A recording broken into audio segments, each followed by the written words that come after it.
school to prison pipeline is a metaphor for the faded dreams of colored children that are being sent into prison at a young age. It is just another issue that revolves around the criminal injustice system of this country. The country where we all believe in life, liberty, and the pursuit of happiness.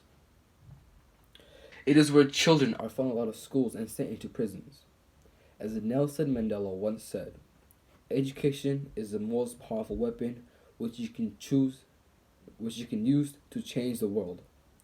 While education is scarce in countries like Pakistan, education in America is free from K through 12.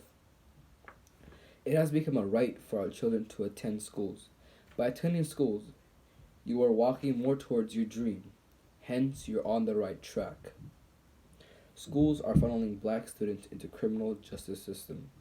In the 1990s, the zero tolerance policy was passed out, which mandated suspensions and expulsions from certain values. It also cracked down on small things such as talking back to teachers or uniform violation. The hope for this was to keep bigger problems from bubbling up. However, out of school suspensions have doubled and kept on increasing around the same time. The number of full time police officers stationed at schools increased by a factor of 5. Schools are feeding the racial disparities in the racial justice system. Schools are more likely to have an officer if their campus is if 50% of the population is black. Black students are more likely to get suspended or expelled 3 times more frequently than white students. In addition, black students are more likely to be sent to the principal's office than white students, and black students are more likely to end up with a serious punishment. White students are suspended for probable offenses such as vandalism or smoking, but black students are suspended for subjective offenses such as talking back. You get the pattern here. The school to prison pipeline can be connected to racial injustice. But why are we shooting ourselves in the foot when we know that children are the future of this great nation, and when we know that all children have a right to an education, and when we know that taking away a child's education is like blinding a man? Young black students are going to juvenile detention centers and they're going to probation department or courts for a simple courtyard fight, or worse, talking back to a teacher. Young people are meeting probation officers instead of teachers. They're going to court dates instead of class, and for some, their senior year abroad is a trip to a state correction facility. All these young men are the new future of this country, and yet they're graduating their class. Wait. All these young men are the new future of this country, and yet they're emerging from the 20s with no degrees in English or business, but with criminal records. For every child that is sent to a prison, it's costing the U.S. $40,000. Chuck Beckham is a black student and he was involved in a courtyard fight with a white student. While the white student got a suspension, Chuck was charged with aggravated assault. Since Chuck was 18, it resulted in him going to the adult county jail. He wasn't able to pay the bill, while the trial dates dragged on and on through his whole senior year. Luckily, the judge threw out the case, and Chuck was sent home with a few $100 of court fees that he couldn't afford. Next spring, he tried to re-enroll for school, but by then he was 19 and he couldn't.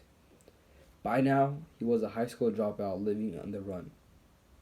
This is just one example of a student whose life was ruined and shattered by the criminal injustice system. Chuck was lucky enough that the judge threw out his cases. Some black students served their whole life in a cold prison cell. Well, there's no sunlight, no place for hope, and there's no second chances. African Americans drop out of school are sent to prison because of the lack of education they receive. It's the lack of commitment that are missing from the teachers and principals. Oakland schools are transforming the way they perceive a student when they're pulled out of fights. They start to talk to them about discipline and now sending them home for a 3-day suspension.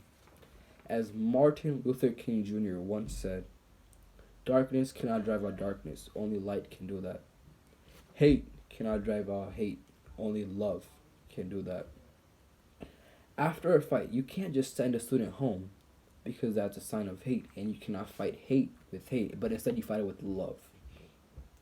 A study from ACLU shows that African American children that do not know simple addition by grade 4 will probably drop out of high school. In order to prevent that, we need to help the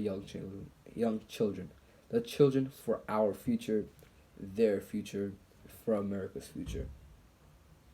We will not have high school dropouts students anymore, and we will not have African American students fall into the criminal injustice system loophole, and we will not have parents lose hope for the little black child.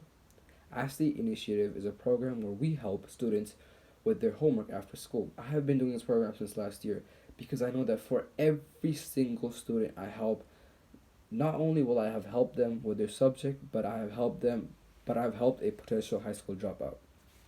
We can all do this, and it all takes 1 hour of our life for helping a children that needs it the most.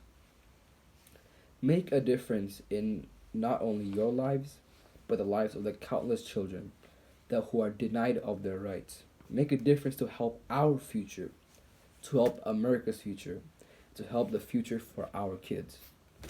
Thank you.